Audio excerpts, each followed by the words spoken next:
very pleasant good morning, ladies and gentlemen. Welcome once again to the People's Forum of In the Streets with Big Stone. Today, ladies and gentlemen, I'm going to touch on a topic. And this topic is very important to me because it means and it affects our youngsters here in Jamaica. We're going to talk about sagging. Sagging, ladies and gentlemen, is when a young man wears his pants way below his waist. And before we get into the realness of sagging, let's see where sagging started many years ago. Now, ladies and gentlemen, we're talking about the judiciary system, the prison system in the United States of America. When a young man gets arrested and is in police custody, police remove his belt, remove his shoelace, and of course, if you remove your belt from your pants is going to fall short of your rear or your buttocks. Now it goes into the prison system. And when that goes into the prison system, if you're gay and you want to advertise your asset for protection, then that is when a male prisoner will pull down his pants way below his buttocks to expose his asset. And for a prisoner who has not seen a woman in a long time and is thinking like that, because not every prisoner thinks like that, then that's a welcoming sight. But ladies and gentlemen, let's come back now to Jamaica, where our young Jamaican men has consumed themselves with this habit of wearing their pants way below their waist. When you look at a youngster, 13, 14, 15, 16, 17 years old and older, because I've seen grown men do the same thing, wearing their pants below their waist. It's a horrific sight for me to see that.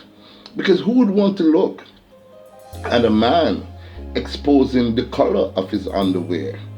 And sometimes they don't care, ladies and gentlemen. You can practically see something else. The bare ass is exposed in the public where we have women and children, right? And when you look at it, to me, it's such a sight that I'm wondering, how did our youngsters here in Jamaica pick up such an habit? You know, in the music fraternity, ladies and gentlemen, in the United States of America, there's a lot of these celebrities that take this prison fad and they bring it out into the streets and they use it as fashion. And they don't understand that because of these high-profile recording company who support them in that kind of a lifestyle, they don't understand that it is actually destroying the young black man's mind and taking away from them that kingly character that he ought to demonstrate, that princely character that he had to demonstrate. Today, ladies and gentlemen, I'm wearing my dream t-shirt. And of course, if you look closer, you'll see one of my adopted son, and that is Nesbeth.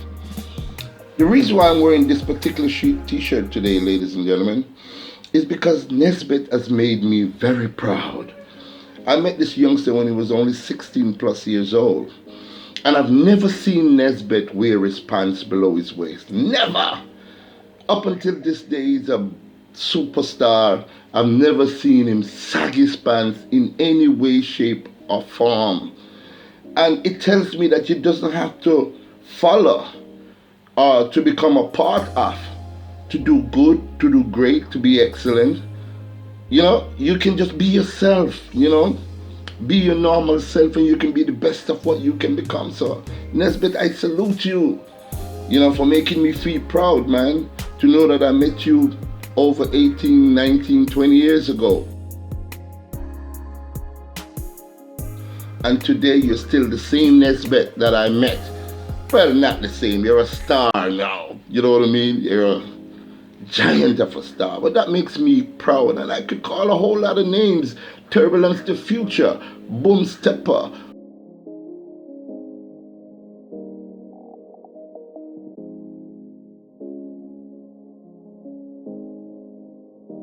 Warrior King, DYCR, Mr. Gaddy Gaddy. All these artists, magazine came up through my hands, ladies and gentlemen. And there's a whole lot more that I can't even remember because some of them have changed their names to date.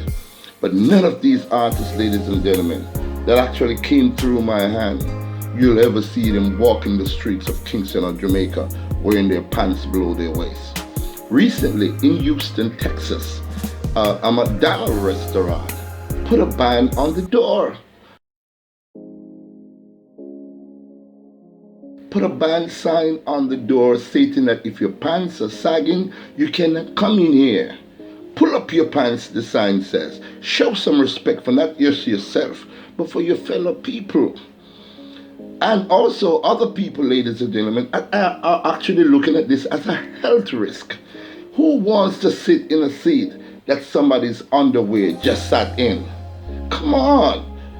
Who would want to honestly go into a restaurant and see 3 or 4 or 5 young brothers with their pants below their waist? You know what I mean? Who would want to see that? And this is the kind of habit that our youngsters in Jamaica are glorifying. I've even seen youngsters going to school with their pants sagging. How could you be sagging going to school? You know what I mean? I've seen people wearing or sporting dreadlocks or locks and they're sagging. What kind of an example are we setting for our youngsters? Now, youngsters, let me show you something on the dangers of sagging. One, if you live in the United States of America, you're caught in what we call a profile. Yes, profiling.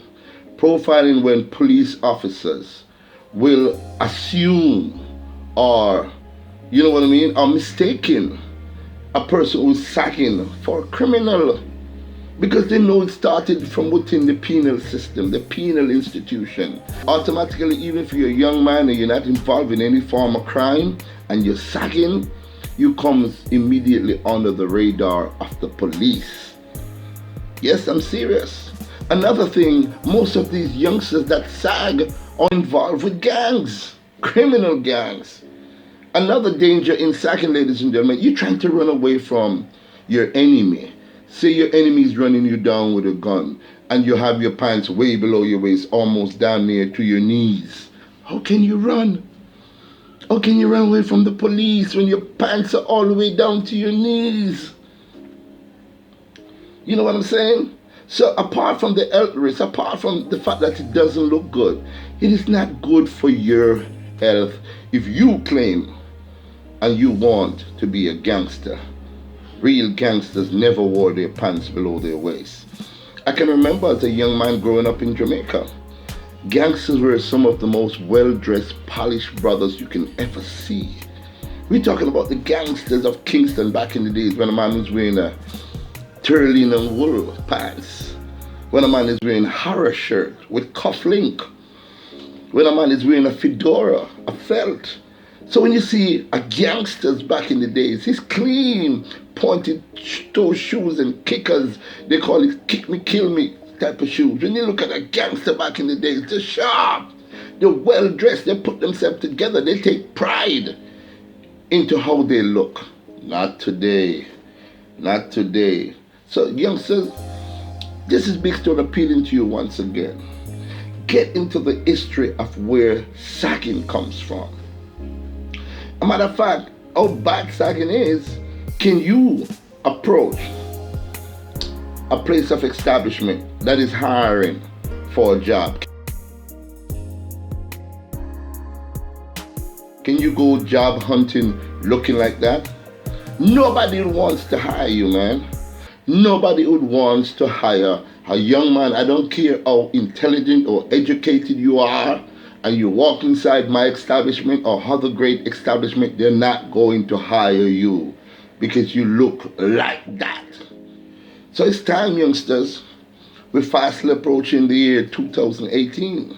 We have seen what sagging has done for hundreds of thousands, millions, man, right across the world.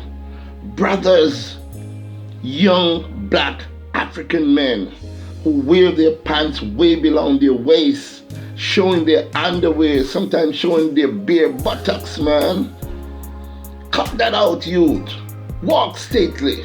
Walk upright. Fix up yourself, man. Because when you look good, when you carry yourself good, people will accept you.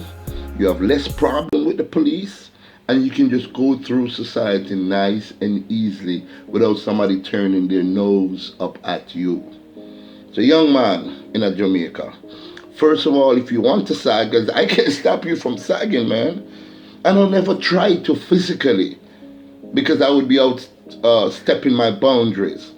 But I can inform you, if you want to sag your pants, go at least do the research on sagging. See where it came from. See if that's what you would want to look like, or that's what you'd want for your children, your son coming up. I would prefer to see a woman sag.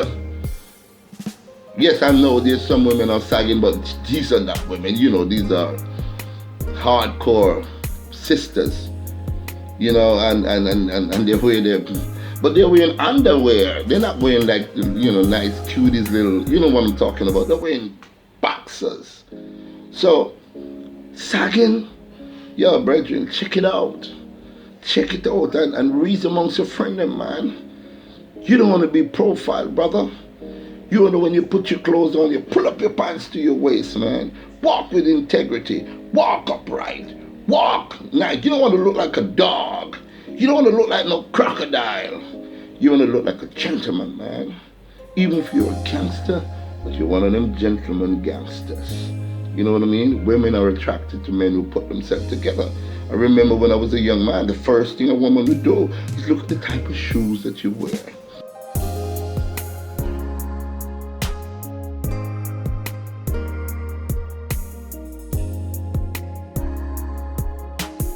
Look at how you have your pants well pressed or ironed. Look at how your shirt fits. Look at the back of your collar to see if there's any smudges back there. And most of all, look at how you smell.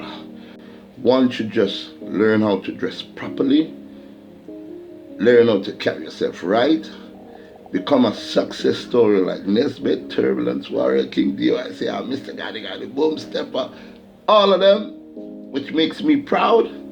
Fix up yourself. And in fixing up yourself, you'll fix up your mind. And when you fix up your mind, everything is going to be okay. Thank you very much for watching, youths, because this one is geared at you. Thank you very much for watching. I hope you learned something from this. And I do hope that you can uplive your dream and have a great day. Thank you very, very much for